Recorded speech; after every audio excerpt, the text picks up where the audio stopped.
அனைவருக்கும் வணக்கம். இன்றைக்கி என்னோடய வீடு சுற்றி உள்ள பகுதிகளில் கிடைக்கக்கூடிய மூலிகைகள் கொஞ்சம் அறுவடை பண்ணிட்டு வந்திருக்கோம். அது பாருங்கள். அதுவும் இல்லாமல் இந்த பகுதியில் நிறைய மூலிகைகள் கிடைக்குதுங்க. இதில் இப்போ காட்டப்படாத மூலிகைகள் இல்லாமல் உங்களுக்கு ஏதாவது மூலிகைகள் தேவைப்படுதுன்னா சொல்லுங்கள். அந்த மூலிகைகளை நான் ட்ரை பண்ணி பார்க்குறேன். பேர் சொல்லுங்கள். நான் இப்போ கொண்டு வந்திருக்க மூலிகைகளை பாருங்கள். முடக்கத்தான், சோத்துக்கத்தாழை, இது பேர் கரெக்டாக தெரில, பக்கத்தில் உள்ளவங்க துத்தின்னு சொன்னாங்க. இதுவும் நிறைய கிடைக்குதுங்க. இது தகரை அப்படின்னு சொன்னாங்க. இது வந்து பார்த்திங்கன்னா குப்பைமேனி மூலிகை நிறைய கிடைக்குது. இது தூதுவளை பார்த்துக்கோங்க, முள் இருக்குது நிறைய. இதுவும் கிடைக்குது நிறையா. இது பார்த்திங்கன்னா எருக்கம்பு. இது எதுக்கு காட்டினா இது வந்து வெள்ளை இருக்குங்க. யாருக்கு தேவைப்படுச்சுன்னா சொல்லுங்கள். இந்த பகுதியில் கிடைக்குது. இது கரும்புலா பழத்தோடு இருக்குது பார்த்திங்களா.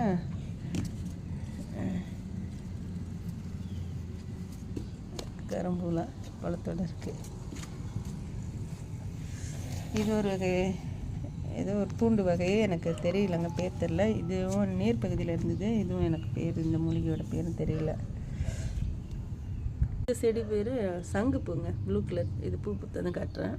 ரெண்டாங்க. இது புளிச்சைக்கீரை பார்த்திங்களா, செடி இருக்குது.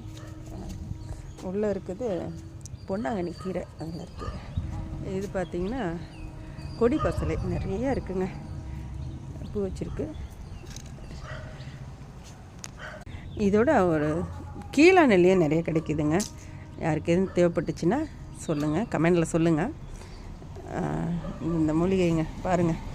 முடக்கத்தான், தூதுவளை, துத்தி, தகரை, இது வந்து குப்பைமேனி, தூதுவளை நிறைய கிடைக்கும்.